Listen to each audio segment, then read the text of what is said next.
Now we're going to turn our attention to moving filisters, how to adjust them, and how to use them.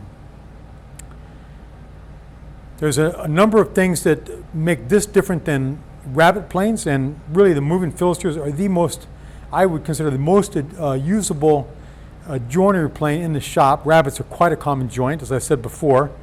So the fence needs to be adjusted, the nicker, up or down, in or out, the depth stop, how far up and down. So we have all three dimensions of of a rabbet to set. One of the differences between this and the rabbet plane is that this has a fence. So whereas before we were working off a gauge line and having to cut right up to that line, now the fence defines how far in the rabbet goes, and the nicker cuts right to that line. So already we're getting a more accurate, more reproducible cut, both cross grain and with the grain. So that's an advantage. The very first thing that you want to make sure has happened is this iron needs to be in the same plane as the nicker. In other words, they both need to be proud of the right cheek of the plane as you use the plane. So adjusting the iron back and forth will be the first step. I'm going to go ahead and loosen up this fence and get it out of the way. Get that over as far as possible so we can see what's going on here.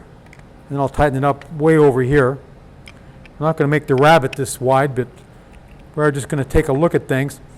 One of the first things to do is to look at how far is the iron exposed above the sole of the plane. So I do that by looking at the front end of the plane like this, and just get an idea of how evenly that iron sits proud of the sole of the plane. And at the same time, I look down the side of the plane and see how evenly it sits with the nicker and proud of the right cheek of the plane. So both of those things are important. Now, if the plane iron is skewed right to left, in other words, more proud on one edge than another edge, I'll need to take and tap this tang this way or that way, or possibly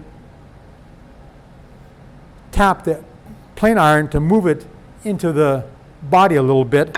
In other words, I need to adjust that iron back and forth, left and right, in and out, to get it to be just the right proudness that I want on the sole.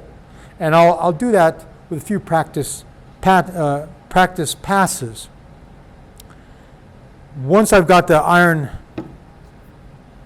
set, and it's just like any of the other rabbet planes, molding planes, every time you tap the iron, you hit the wedge.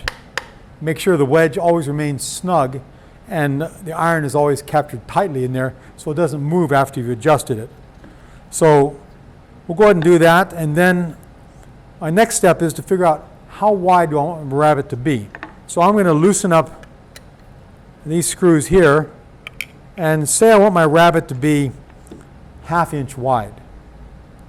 I'm going to estimate a 1/2 inch here for right now. Snug it just a little bit.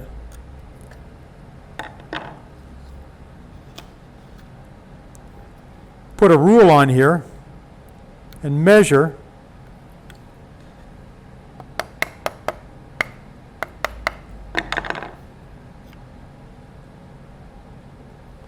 until I have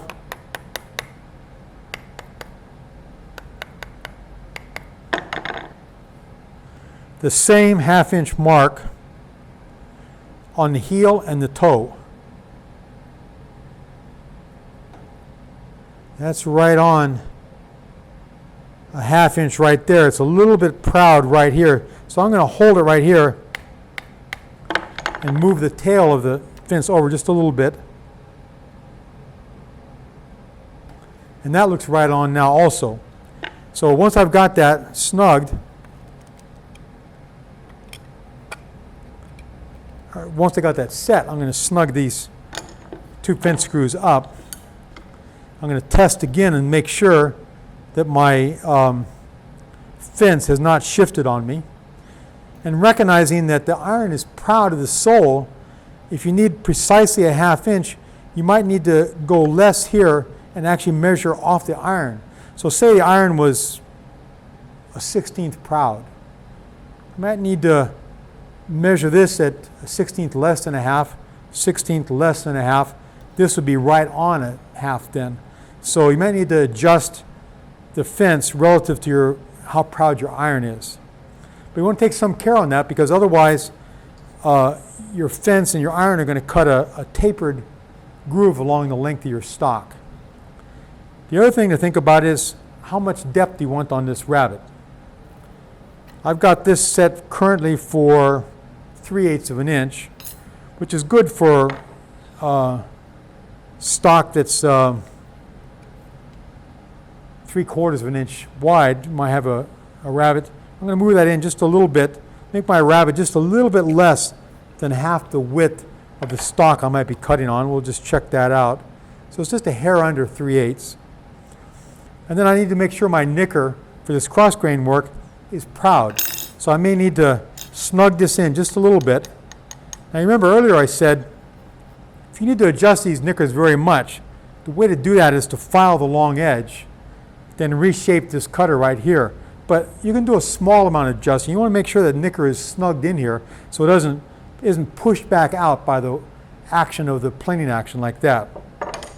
So now we've got our width set, our depth set, our knicker is set, our iron is set. Iron is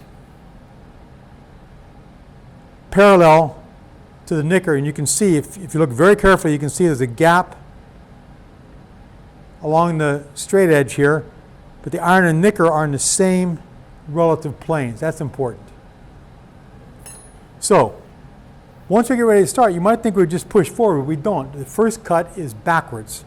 And the reason for that is we're going to make a striking cut with this knicker on the cross grain to make sure that we've got a good cross grain cut before we push forward, so we can hedge our bets, so to speak, and get a good first pass. So I'm going to take some care on pulling this back. And you see I've made a good cut right there. I might just do it one more time just because it's so much fun. And to get that, and now we'll think about going forward. And again, think about keeping the plane straight up and down.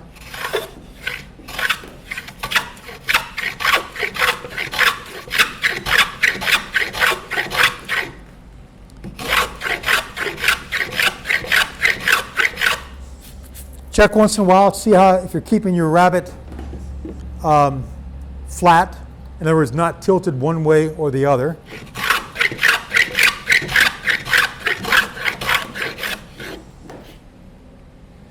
And I'm pretty close down to the end here, but I'm not down here yet. This is often the case that you'll have more energy on the far end of the stroke, so you might need to come back and do a few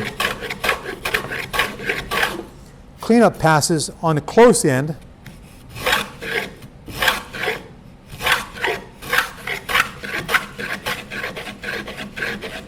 And then when the plane is quit cutting, you're done. We're going to cut a rabbet along the length of this stock. One difference between cutting a rabbet cross grain and long grain is that we don't need the knicker on the long grain cut. Typically when you're cutting rabbets, you'll cut the cross grain stock first, because if you get any tear out over here, you clean that up with a long grain cut. So do your first cuts cross grain with the knicker in, then we'll pop the knicker out, and you can see here the knicker's got a little groove cut here that's cut in with a file, and that's a place to put a screwdriver or other blunt instrument and tap that out. Set it aside, do not lose it. And now we'll come in and just plane straight grain against this fence. One thing that's important to remember, always keep your stock proud of the side of your bench so that your fence of your rabbet, of your Fillister, doesn't rest on the side of the bench, it rests on the edge of your stock.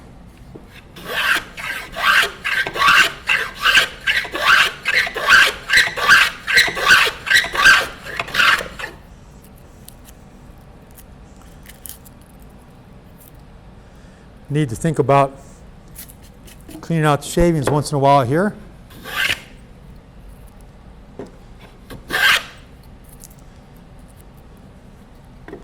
Often the best solution on that is let the shavings push themselves out if possible.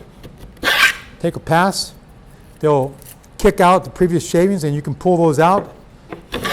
And that's one way to clear out a log jam right there.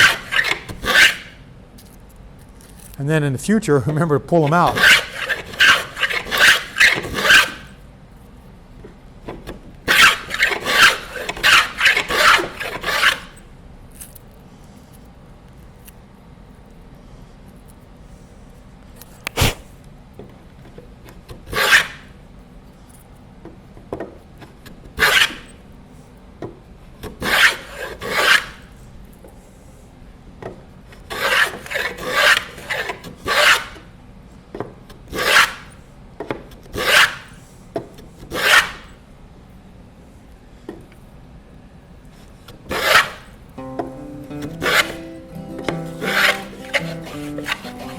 And there we are.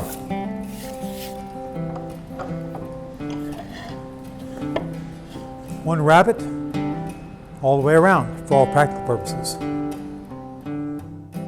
If you're interested in learning traditional woodworking with hand tools, visit my website at woodandshop.com, where you can find free video tutorials, buying guides, and reviews. Make sure you subscribe to my regular blog posts and also check out my 10 steps for getting started. Enjoy!